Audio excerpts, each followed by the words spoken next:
మీరు తినేవేంటి చెప్పండి అంటున్నారు చాలామంది. మొన్న పసుపు టీ తినేవే కాదు, తాగేవి కూడా అవసరం గదండీ! పసుపు టీ గురించి మొన్నిచ్చాను. ఇదిగో ఈరోజు పొద్దున్నే నేను డైలీ తీసుకునే బ్రేక్‌ఫాస్ట్ మనం టిఫిన్‌లు అంటాం గదండీ! దోసల దగ్గర నుంచి, ఇడ్లీల దగ్గర నుంచి. ఒకప్పుడు ఓకే. కానీ మరి వయసుతో పాటు మన అలవాట్లు మార్చుకోవాలండి. వయసుతో పాటు మార్చుకుంటే పోకపోతే శరీరం అడ్జస్ట్ అవ్వదు. చాలా చాలా ఇబ్బందులు పడిపోతాం. మనం ఆ చిన్న విషయం తెలియక పోటీ పడిపోయి 25 ఏళ్ళప్పుడు, 20 ఏళ్ళప్పుడు ఏదైతే తినేసామో అయ్యే తినేద్దాం. ఆరోగ్యంగా ఉందాం. లేకపోతే ఆ మందు, ఈ మందు ఏదోటి ఏసేసుకుందాం. అదే మెడిసిన్స్ అండి.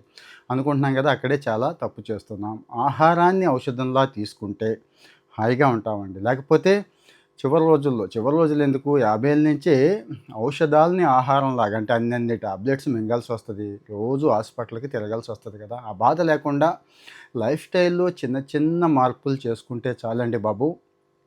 ఏం అక్కర్లేదు. హాయిగా ఉంటాం. ఆరోగ్యంగా ఉంటాం. అంటే కొంతమంది నమ్ముతున్నారు.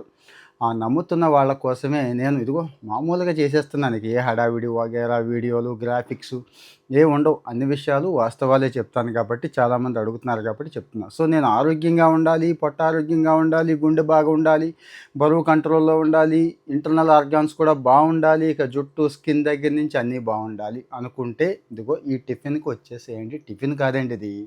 అమృతం ఒక రకంగా. అమృతం అంటే పెరుగన్నం. పెరుగన్నం ఎంత ఇష్టంగా తింటాం. కానీ మీరు తినే పెరుగన్నం ఏంటి?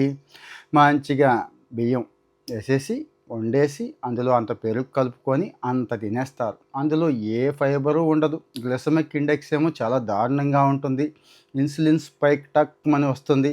షుగర్ ఉన్న వాళ్ళకేమో పెరిగిపోతుంది. లేని వాళ్ళకేమో షుగర్ వచ్చేస్తుంది. పోనీ ఇంకేమైనా ఎముకలు వగైరా ఏమైనా హెల్త్‌కి ఉపయోగపడుద్దా అంటే కొంతవరకు, కొంతవరకు. పోనీ పొట్టకు ఉపయోగపడుద్దా అంటే కొంతవరకు. ఏది ఆ ప్రోబయోటిక్ వల్ల. ఈ అన్నం వల్ల అయితే ప్రయోజనం చాలా చాలా తక్కువ. అన్నం ఆల్మోస్ట్ ఆల్ మనం గడ్డి ఇంకా బెటర్ అండి. స్టార్చ్ తింటున్నాం తప్పించి ఇంకేమీ లేదు కదా! ఇదిగో ఇది ఎందుకు చూపిస్తున్నానంటే జొన్నలు, సజ్జలతో చేసిన పెరుగన్నం ఎంత టేస్ట్ ఉంటుందంటే మీరు ఒకసారి ట్రై చేయండి. అప్పుడు లేదండి మీరన్నది రాంగ్ అంటే నేను నా ఒపీనియన్ మార్చుకుంటాను. ఎందుకంటే స్వయంగా నేను చూపిస్తున్నదే అంత టేస్ట్ ఉంటుందండి. అసలు మామూలు టేస్ట్ కాదండి. ఒక కొత్త రకమైన టేస్టు. ఎందుకు ఇంత టేస్ట్ వచ్చిందంటే సజ్జలకి, జొన్నలకి ఒక గొప్ప గుణం ఉందండి. అవి మన న్యాచురల్ చిరుధాన్యాలు గదండీ! ఇవి మన పూర్వీకుల ఆహారం అంతా గూడా ఇవే.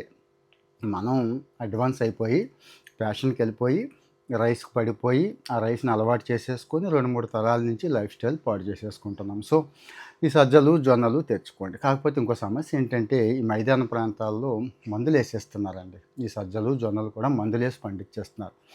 నేను మాత్రం మళ్ళీ ప్రమోషన్ అనుకునేవాళ్ళు నమ్మొద్దు. ఇక్కడ ప్రమోషన్ ఏముంటుంది? డీమార్ట్ రేట్‌కి వాళ్ళు ఇచ్చేస్తున్నప్పుడు ఆర్గానిక్, ఆర్గానిక్ అంటారు.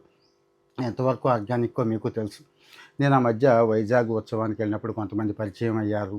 అక్కడి నుంచి ఇవే కాదు, తేనె దగ్గర నుంచి, మంచి బెల్లం దగ్గర నుంచి, రాజ్మా, బొబ్బర్లు, మంచి స్మెల్ అంటే నాటు పసుపు, హై కర్కుమిన్ వాల్యూ ఉండే పసుపు, ఇలాంటివి చాలా తెప్పించుకుంటున్నానండి. అంటే నెలకి సరిపోడా డీమార్ట్‌లో కొనుక్కోవడం మానేశాను. అక్కడ తెప్పించుకుంటున్నాను అన్నాను గదండీ! అవే ఇవి ఆ జొన్నలు, ఆ సజ్జలతో పెరుగన్నం చేసిన దాన్ని ఇగో చూపిస్తున్నాను. కాకపోతే మనకి చిన్న బద్ధకం ఏంటంటే అప్పటికప్పుడు అన్నం వండుకొని పెరుగేసుకొని తినేస్తాం. లేకపోతే రాత్రి మిగిలిన అన్నం తినేస్తాం గదా! అలా చేయొద్దు. ఆహారం ఔషధంలా కావాలి, ఆరోగ్యంగా ఉండాలంటే ఇలాంటివి కొద్దిగా కష్టపడాలి గదండీ! పెద్ద కష్టమేమి గాదు. ఇంట్లో ఇద్దరు ముగ్గురుంటే అన్ని జొన్నలు, అన్ని సజ్జలు నానబెట్టేసుకోండి. ఇప్పుడు అదంతా వీడియో ఇప్పుడు చూపించలేను గానీ ఇంకొకసారి చేస్తాను. నానబెట్టేసుకోండి. ముందు ప్రయోజనాలు చెప్దామని ఈ వీడియో చేస్తున్నాను. నానబెట్టుకున్న తర్వాత సాయంత్రం గ్రైండర్ ఉంటుంది కదండీ! మిక్సీలో ఏసేసి మెత్తగా కొట్టేసేయండి అంతే. కొట్టేసి వండేయండి. ఏది మామూలుగా అన్నం ఎలా వండుతాం అట్లాగే ఎసరు ఉంచేయకుండా మామూలు కుక్కర్‌లో పెట్టినా పర్వాలేదు. వండేయండి. వండేస్తారు కదండీ! వండేసిన తర్వాత తీసేయండి. తీసేసి చక్కగా పెరుగు కలిపేయండి అంతే. పెరుగు కలిపేయండి. పొద్దున్నే చక్కగా తీసుకొని కాస్త ఉల్లిపాయ ఏసుకొని ఇందులో ఏమేమున్నాయో తెలుసా? ఇగో వేరుశనగ పప్పులున్నాయి, పల్లీలు వేయించినవి. అంటే బావుంటది కదండీ! నంచుకు కింద. ఉసిరికాయ కూడా ఉందండోయ్! ఒక్కో రోజైతే 2 ఉసిరికాయలు కూడా తింటాను నేను. ఇంకా మరి అటు వేరుశనగ పల్లీలు ఇచ్చే ప్రోటీను, ఉసిరికాయ ఇచ్చే విటమిన్ వాల్యూ, ఉసిరికి ఎన్ని శక్తి ఉన్నాయో నేను ప్రత్యేకంగా చెప్పక్కర్లేదు. జుట్టు, స్కిన్ దగ్గర నుంచి ఉసిరి అన్నిటికంటే ముఖ్యంగా ఈ సజ్జలు, ఈ జొన్నలు, ఈ పెరుగులో కలిపి తీసుకోవడం వల్ల ఏంటి ప్రయోజనం అనేది నేను మళ్ళీ చెప్పేస్తా.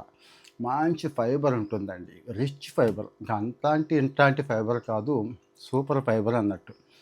ఇంకా పెరుగులో మంచి ప్రోబయోటిక్ ఉంటుందండి. ఇంక సాయంత్రానికి అరిగిపోమంటే అరిగిపోదా?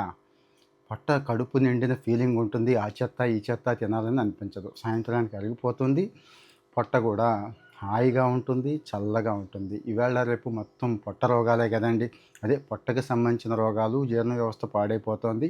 ఎప్పుడైతే జీర్ణ వ్యవస్థ బాగాలేదో మైండ్ పాడైపోతుంది. ఎప్పుడైతే మైండ్ పోయిందో ఆటోమేటిక్గా మన ప్రొడక్టివిటీ పోతుంది, ఫోకస్ లెవెల్స్ కూడా పోతాయి కదా. ఇది ఇంకా రెండవది, బరువు కంట్రోల్లో ఉంటుందండి. గుర్తుంచుకోండి. ఎందుకు మళ్ళీ మళ్ళీ ఏదో తినాలని అనిపించదు. మధ్యాహ్నం 1 గంట 2 దాకా కూడా చక్కగా ఉంటుంది. క్యాలరీలు కూడా తక్కువ క్యాలరీలు ఉంటాయి. విపరీతమైన క్యాలరీలు ఉండవు కాబట్టి బరువు పెరిగే అవకాశం అసలు లేదు. 3, డయాబెటీస్. ఇది చాలా ఇంపార్టెంట్ అండి. ఇవాళ రేపు అందరికీ డయాబెటీసే కదా. మరి డయాబెటీస్ కంట్రోల్లో ఉండాలంటే లో గ్లిసెమిక్ వాల్యూ ఉన్న ఫుడ్స్ తీసుకోండి అంటున్నారు. లో గ్లిసెమిక్ వాల్యూ ఉన్న ఫుడ్స్లో ఇది ఒకటండి. అదేంటి రాగులు వదిలేశారు అంటారేమో. రాగులు సాయంత్రం ఫుడ్ అండి. సాయంత్రం టేస్టీగా రాగి సూప్ పెట్టుకొని అందులో మళ్ళీ స్టఫ్ ఉంటుందండి. అది ఇంకొక వీడియోలో చెప్తాను. అంటే ఇక్కడ సజ్జలు, జొన్నలు ఉదయం కవర్ అయిపోతే రాగులు సాయంత్రం కవర్ అయిపోతుంది. మధ్యాహ్నం ఏంటి అంటారేమో, అది కూడా చెప్తాను. అంటే ది బెస్ట్ ఫుడ్ని పరిచయం చేయటమే నాకు కావాలండి అందుకోసం. సో మరి గ్లిసెమిక్ వాల్యూ ఎప్పుడైతే తక్కువ ఉందో చక్కగా చక్కెర స్థాయిలు పెరగదు, గ్లూకోజ్ లెవెల్స్ పెరగవు, డయాబెటీస్ కంట్రోల్లో ఉంటుంది. కొత్తగా డయాబెటీస్ వచ్చే అవకాశం మ్యాక్సిమం జీరో అయిపోతుంది. ఇంకొక ప్రయోజనం ఏంటంటే అన్నంలో లేని వాటి గురించి చెప్తున్నాను. చక్కటి మెగ్నీషియం, ఫాస్ఫరస్, కాల్షియం ఉంటాయండి ఈ సజ్జల్లోనూ కొర్రల్లోనూ. గుర్తుంచుకోండి. సో మరి ఎముకలు ఎంత గట్టిగా ఉంటే అంత గట్టిగా ఉంటాయి. దంతాలు ఇవాళ రేపు పళ్ళు పుచ్చిపోవడం, పళ్ళు ఊడిపోవడం జరుగుతున్నాయి కదండి. ఈ సమస్యకు కూడా ఇదే పరిష్కారం. ఇంకా ఎనర్జీ లెవెల్స్, శరీరానికి ఎంత ఎనర్జీ అంటే అంత ఎనర్జీ అండి. కార్బోహైడ్రేట్స్ ఉంటాయి, మిగిలినవి అన్నీ పిచ్చి కార్బోహైడ్రేట్స్ మనం తీసుకునేది. ఇది రిచ్ కార్బోహైడ్రేట్స్. మరి మీకు రిచ్ కావాలా, పిచ్చి కావాలా, మీ ఇష్టం. సో మరి జంక్ ఫుడ్కి, పిజ్జాలు, బర్గర్లు అక్కడ దాకా ఎందుకు? ప్లెయిన్ రైస్లో పోల్చుకుంటే ఇందులో ఉండే మేలు. ఇక్కడ ప్లెయిన్ రైస్కి దీనికి తేడా ఏంటంటే ప్లెయిన్ రైస్ టేస్టీగా ఉంటుంది, ఇది తీసుకుంటున్నాం ప్లెయిన్ రైస్. ఇది తీసుకోవట్లేదు కదండి. నేను అందుకే అంటున్నాను, ఆ టేస్ట్ని ఎంజాయ్ చేస్తూ నేను మీకు చెప్తున్నాను అంత టేస్టీగా ఉందండి అని. కావాలంటే నా ఫేస్ ఫీలింగ్ కూడా మీరు చూడవచ్చు. సో ఇదొకటి. ఇంకా వేసవకాలం స్టార్ట్ అయిపోయింది, ఎండలు మండిపోతున్నాయి. పొట్టకి శరీరానికి కూడా చల్లదనం కావాలి కదండి. ఈ పెరుగు అనేది సహజంగా చల్లదనం ఇస్తుంది. ఇంకా జొన్న తింటే శరీరం తేలిగ్గా ఉంటుందండి, హాయిగా ఉంటుందండి. కావాలంటే చెక్ చేయండి, ముందు చెక్ చేయండి. ఇదే ఏ స్టార్ హోటల్ అయితే 500, 1000 పెట్టి బ్రహ్మాండంగా దానికి ఒక అందమైన పేరు పెడతాడు. ఏది మీకు తెలుసు కదా, చెద్దన్నానికే ఓ పేరు పెడతాడు. ఇది చెద్దన్నమే, కానీ ఇట్లాంటి చెద్దన్నం కాదు, అద్భుతమైన చెద్దన్నం. ఇంకా ఫైనల్గా రోగ నిరోధక శక్తి పెరుగుద్ది. నేను చెప్పేవన్నీ వాస్తవాలనండి. ఇప్పుడు ఇందులో ఉసిరికాయ వేసుకున్నాను, పప్పులు వేసుకున్నాను కదా నేను. మీరు ఇష్టం ఉన్నవాళ్ళు చక్కగా మిరపకాయ, చల్ల మిరపకాయ నంచుకోండి. ఇంకా ఇష్టం ఉన్నవాళ్ళు పచ్చిమిరపకాయ నంచుకోండి, మీ ఇష్టం. ఒక్కొక్కరికి ఒక్కొక్కటి నంచుకు అనేది కావాలి కదండి. కొంతమంది చక్కగా బెల్లం, నేను చిన్నప్పుడైతే బెల్లం నంచుకునేవాడిని. ఇప్పుడు కూడా తేనె, అడవి తేనె తెచ్చామన్నాను కదండి, ఆ తేనెతో చేసినటువంటి స్వీట్ ఉంటుందండి. అంటే అందులో ఇక ఏమి ఉండవు అన్నట్టు. ఆ తేనె ఎంత మేలంటే అంత మేలు చేస్తుంది. ఆ ఉండలు కూడా నేను నంచుకుంటానండి. సో మరి రోగ నిరోధక శక్తి పెరుగుద్ది. మరి ఇన్ని ప్రయోజనాలు ఉన్నప్పుడు ఎందుకు దీన్ని వదులుకోవడం, మీరే చెప్పండి.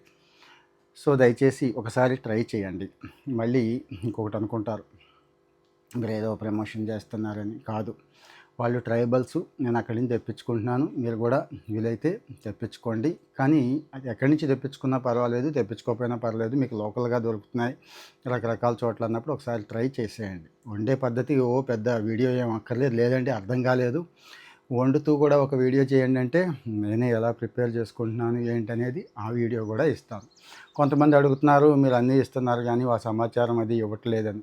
వాళ్ళ సమాచారం, వాళ్ళ ఫోన్ నెంబర్ కూడా మీకు ఇచ్చేస్తాను. వాట్సాప్ చేయండి, ఫోన్ చేయండి. ఒకవేళ స్టాక్ అయిపోతే మళ్ళీ నేనేం చేయలేను, నన్ను తిట్టుకోవద్దు.